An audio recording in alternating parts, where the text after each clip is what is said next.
Let's talk about what this UCLA team has done in the last 5 games. Yeah. They fired their coach, and they have gotten better as they've gone along. Yep, they have. New Heisel now been taking over the play calling, and with Deshaun Foster being fired, and Nico, they've been utilizing his.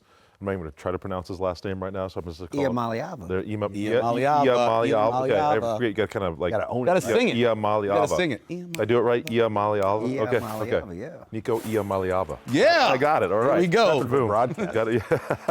But no, it's been vastly different through those first 4 games where they didn't win a game. They fire them, and all of a sudden they beat Penn State and handled their business. They look like a much improved team. But I tell you what, Nebraska's. I'm interested to see the fans compared, how many UCLA fans compared to Nebraska fans there on Saturday night.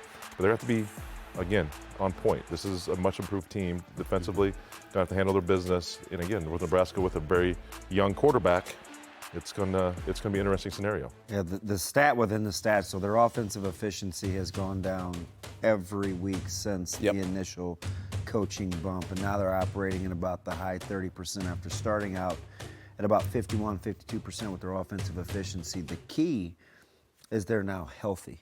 They got 4 running backs, all over 200 yards. You know, Nico leads them with 300. They get their left guard back. So they're coming off a bye. What that means, I don't know, except for they're healthy now.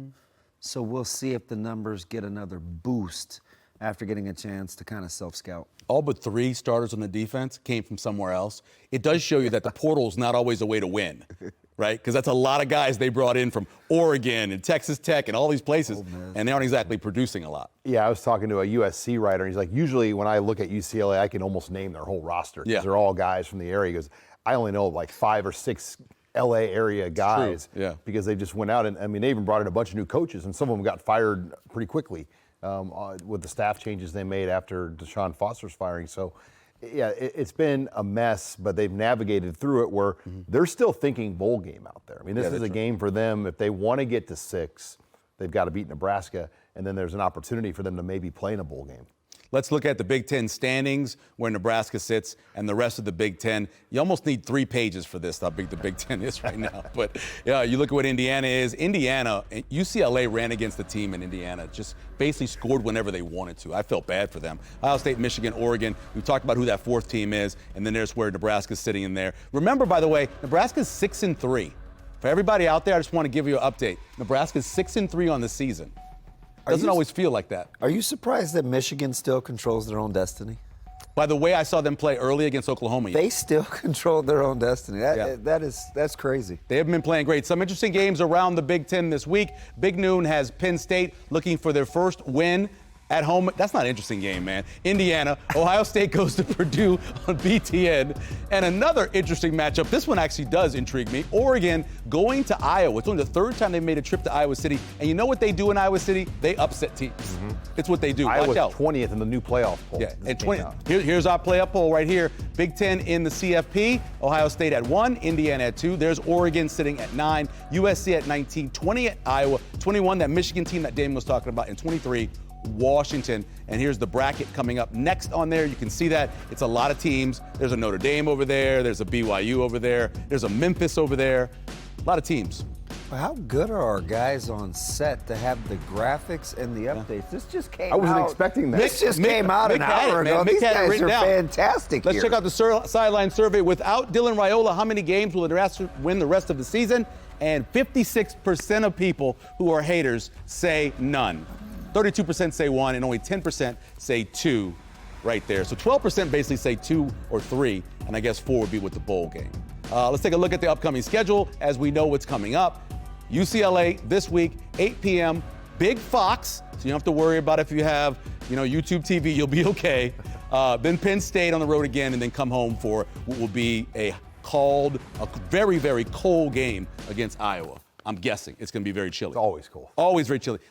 One of the big questions has been over and over again about getting T.J. Lateef in there, right? Now that he's there, what's your feel? I'm excited to see what he has. I'm excited to see, given the staff, the offensive staff, a full week and knowing mentally that he's stepping in. He's the number 1 QB. So I'm excited to see just how they prepare him, what they're giving him, what his first 15 look like, and just getting him in the rhythm. You got a really good running back, a really good running game. Utilize that. He's a better athlete running the wise than Dylan. Utilize that. And get him some short, intermediate throws to get him some rhythm. Get him to Lindmeyer. Get him to those great receivers that we have. Get some action to Harburg. I think it's a good opportunity to utilize your weapons and get him into a really good, get him comfortable early on. That's what you want to do with a young QB on the road. Okay, about 4 or 5 people asking this question, including Wes on Facebook. Do we need to outlaw that hip drop tackle in college?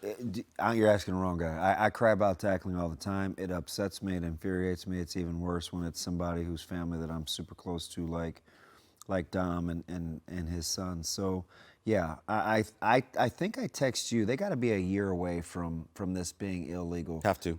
Enough's enough with the drop. Is it illegal in the NFL? It's illegal now with the twist. Yes, okay, that's what I they thought. add that in there. What about the quarterback lineup behind Latif, Sean? Jalen Gramstad would be your number 2. Then Granddad. Marcus Davila is going to go back to 3. Now, he didn't travel to the 2 previous road games, so your 3 spots, obviously, a guy that's not been on the road with the team of the Purdue transfer. But, yeah, Gramstad, I mean, you got to be prepared for him to play because if you're going to run the quarterback like we think Latif is going to run, he's going to be suspect to a hit or 2. So that number 2 guy has to be ready to go this week, just not knowing what to expect from the true freshman. Utah, Dampier had 87 yards rushing. New Mexico's quarterback had 85 yards rushing. Drew Aller, Penn State, had 92 yards rushing. Malik Washington had 67, and Mendoza had 45 on just 5 carries. People run the ball that are quarterbacks against this team. It's just hard because there's no free safety, right? You're playing 11 on 11, so it's mano a mano, your guy against our guy. And I'm just curious to see. He's so well liked. He kind of has this charisma, and the guys will rally for him. I'm excited to see how everybody wants to step up and do their part for him. Dwayne says on Twitter, I'll give this to you, Jay, he says, I think Butler's doing a great job as defensive coordinator. I don't think they'll realize how young and undersized the D-line is.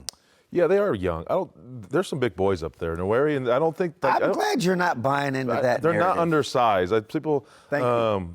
I've stood next to them at practice, like Keanu Davis, Noweri, Judy, Moore. There's some big boys now. Yeah, they are young. You don't have a 300-pounder. I think that's what they're sure. thinking. But I think they're just. It's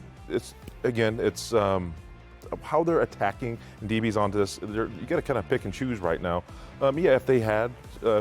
Trust me, the run game will be a little bit better next year with Keona and Noweri and some of those other young guys that they're going to bring in. But yeah, you got to kind of pick and choose how you want to attack, and you want to limit explosive plays, right? And you want to do that, limit through the air. So that's what they're trying to do, and they've been darn good at doing it. Yeah. I get it. You want to be perfect, but it's hard to be perfect. So how important is it going back to LA, perform well? They're getting a lot of guys out of there. You got people that are going home, giving out a lot of tickets this weekend. Oh, yeah, and especially now with the Big Ten and the teams out west. Yep. I mean, for Nebraska, they're always going to go west for 1 trip a year. So it's just a natural fit for Nebraska to try to get 1, 2, or 3 guys a year from that part of the country. And I think there's 5 or 6 LA area guys currently on the team.